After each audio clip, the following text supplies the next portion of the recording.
Hello, Biters! Começa agora mais um episódio do CCB Indústria, o canal perfeito para você se atualizar sobre as notícias do universo industrial enquanto você toma o seu café. Eu sou a Gabriela, sou jornalista do time de comunicação da Evcom, uma empresa que cria soluções em ciência de dados para as grandes indústrias. Hoje o nosso papo é sobre gestão estratégica, dados e como transformar isso em resultados reais, na prática e no dia a dia das grandes indústrias. Nosso convidado atua dentro da área comercial e de marketing, com foco em precificação e inteligência de dados na indústria do aço. Marcos, é muito bom ter você aqui com a gente. Para começar, eu queria que você se apresentasse para quem está ouvindo a gente.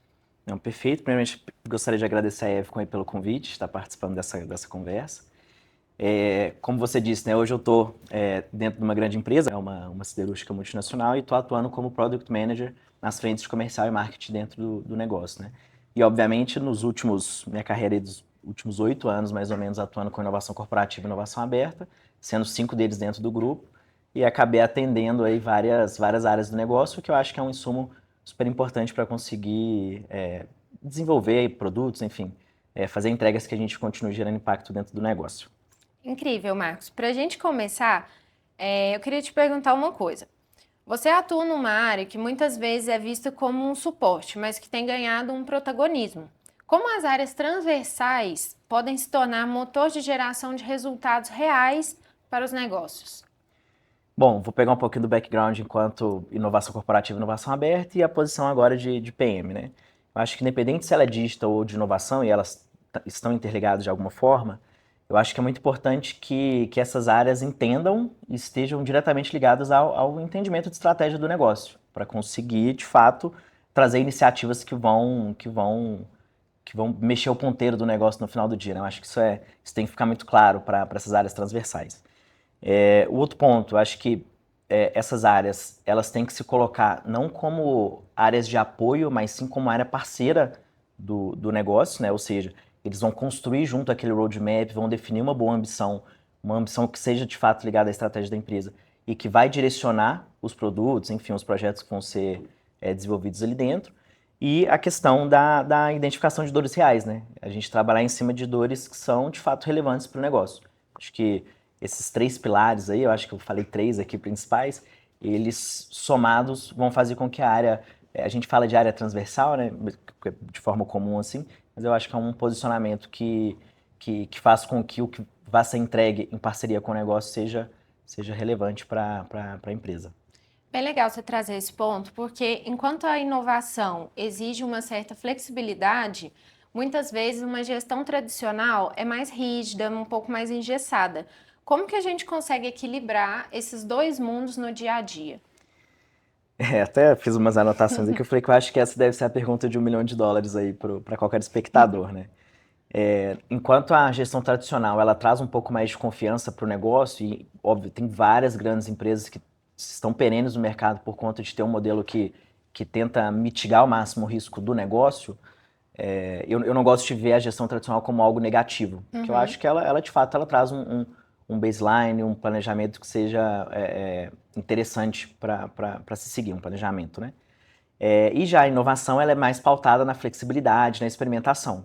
Então, acho que o melhor mundo é a gente conseguir, por meio dessa gestão tradicional, criar ambientes que sejam propícios para a experimentação e que façam com que a empresa consiga manter o transatlântico apontando para o lugar certo, mas que tenha aqueles outros barcos de apoio buscando novos potenciais caminhos.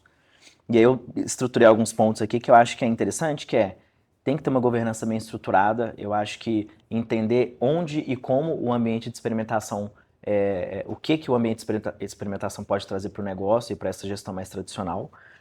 O processo bem definido, de forma que não torne mais burocrático. E aí uma pergunta que todo mundo sempre fala, pô, mas quanto tempo suprimentos demora para contratar uma startup? Cara, suprimentos têm N contratos para atender, N responsabilidades que eles têm que gerir. Então, hoje eu prefiro muito mais ter um alinhamento de expectativa com todo mundo que está envolvido no processo. Isso, falando, por exemplo, de inovação aberta. Eu coloco todo mundo dentro da mesma página, envolvo todo mundo dentro do processo para cada um entender qual que é o seu papel dentro daquela entrega. E eu consigo trazer essa previsibilidade que o negócio pede e consigo ter ambientes de digital, de inovação, para propiciar esses ambientes de experimentação. Ah, e tem um ponto, né, outro que eu coloquei que eu acho legal é dar visibilidade, tanto para os resultados quanto para o desenvolvimento, para tudo que está sendo entregue, é, dar aquela segurança para o board da empresa que o que está sendo feito está sendo analisado em profundidade, ainda que esteja no âmbito de uma prova de conceito, desenvolvimento do MVP, e que de fato a gente está olhando para aquilo como um teste que no futuro pode se tornar um projeto em escala dentro do negócio. E que tipo de mudança de mentalidade você acha que é necessário para que essa colaboração aconteça da forma mais proveitosa possível?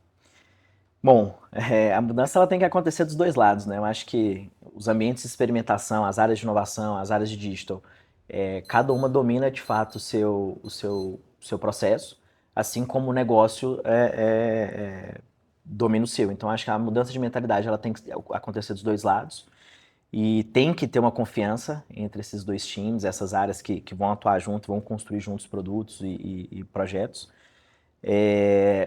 Escutativa, nos últimos anos, né, nesses últimos 8 anos de inovação, eu entendi que saber perguntar, saber identificar a dor, de fato faça com que a gente consiga ter mais sucesso no que a gente vai desenvolver juntos e traduzir o que as duas áreas querem no objetivo em comum. E quando a gente fala de uma grande empresa, sei lá, aumentar a rentabilidade, aumentar a receita, gerar mais EBITDA, e aí, de fato, mostrar como que aquilo que está sendo desenvolvido vai ajudar o negócio a alcançar o resultado pretendido. Hoje em dia, a aplicação da IA em áreas como a comercial pode ser mais explorada em muitas indústrias, né? Onde que você enxerga oportunidades concretas e já aplicáveis? Olha, pensando agora na minha cadeira de PM, né, atendendo comercial e marketing ali, hoje são duas áreas que elas geram um volume de dados muito grande, assim, é possível de um humano fazer essa análise? Eu acredito que sim, não vejo problema, mas quando a gente pensa na inteligência artificial, a gente consegue ter uma precisão, conseguir fazer uma análise num tempo tão mais rápido que eu acho que por si só a resposta ela já está aí. Mas, exemplos, precificação, tanto análise de dados para precificação, tendência de preço, precificação dinâmica, que eu acho que isso faz com que o negócio tenha respostas mais rápidas frente aos movimentos de mercado. Segmentação e personalização de oferta, e aí qual produto certo levar para aquele cliente, em qual momento e de qual canal, de qual forma. Eu acho que isso, a IA ela consegue, já tem várias soluções de mercado pronta para ajudar nisso. E particularmente que eu tenho começado a estudar bastante é a previsão de demanda, né? Eu acho que cada grande indústria, e trazendo para o meu contexto atual, precisa entender o tanto que o que ela produz vai ter de aderência com o que o mercado está demandando, né? Então isso faz com que a gente tenha um trabalho de planejamento muito melhor, muito mais assertivo. Então acho que previsão de demanda assim é um baita tópico para se trabalhar com IA dentro da área comercial principalmente. E agora a gente pensando em desafios, não somente em resultados e eficiência, quais são os principais desafios mesmo que você enxerga agora para quem quer trazer a IA para dentro da operação? Boa. Bom, primeiro, eu acho que volta naquela pergunta de mudança, que é foco na mudança cultural. A gente tem que tentar diminuir ao máximo e acredito que no futuro a gente vai alcançar, que é aquele conhecimento tácito, né? Ah, eu sei disso por conta disso, disso, disso. Hoje o dado aí ela consegue te tirar esse viés que você pode ter de algum tipo de vício na informação. Então acho que a mudança cultural e a cultura data-driven, elas vão ser fundamentais ali para fazer com que isso aconteça.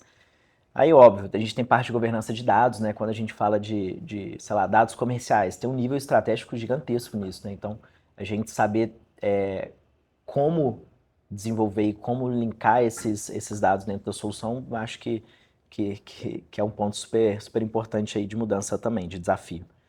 E outro ponto que tenho estudado muito nos últimos 2 anos é a integração de processo. Eu consegui entender como que um processo logístico interfere no processo da venda, na tomada de decisão do cliente final, como que o planejamento de produção, por exemplo, de uma linha de produto específico impacta no cliente final, sei lá, do setor automobilístico que compra um produto meu.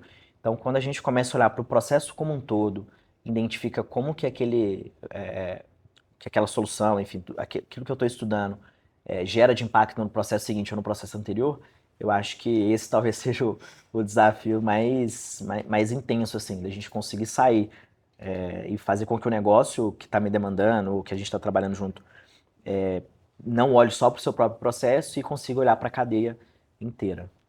Que tipo de conteúdo você indicaria? Pode ser um podcast, pode ser um livro, um filme, vale tudo. Para quem quer se aprofundar mais nessa área. Bom, é clichê, né? Eu acho que todo RH, todas as áreas assim de treinamento e desenvolvimento sempre falam muito de prática, né? A teoria é muito importante. Eu converso muito com amigos, colegas de trabalho sobre a importância que a graduação, por exemplo, teve no meu ponto de vista teórico. E, obviamente, o mercado, o dia a dia, ele vai fazendo com que a gente coloque algumas coisas que a gente aprende na parte teórica em prática, né? Assim, eu particularmente gosto muito de leitura.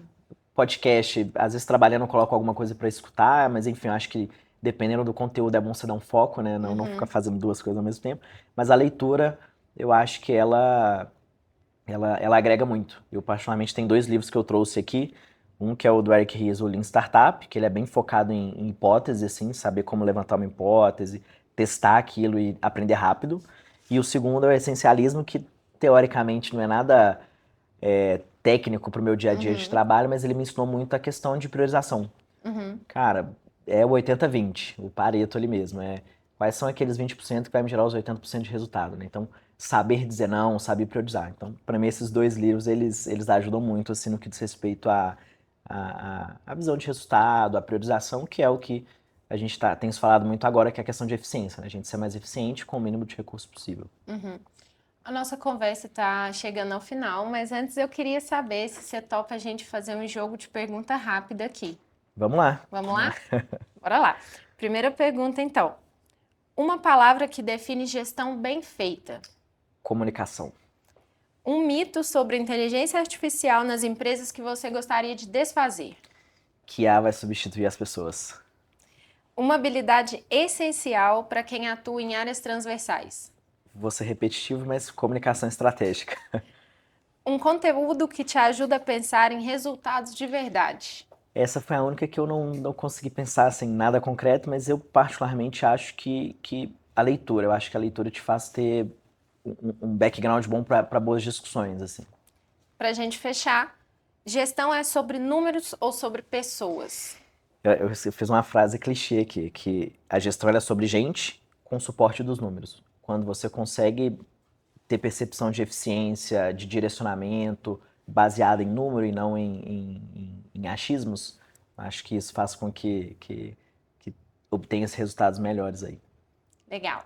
Marcos, muito obrigada pelo seu tempo, pela contribuição valiosíssima que você trouxe aqui para a gente. E a gente encerra aqui mais um episódio do CCB Indústria. E eu te espero no próximo para a gente tomar um café. Se você gostou, compartilha e manda para aquela pessoa que você acha que vai se interessar.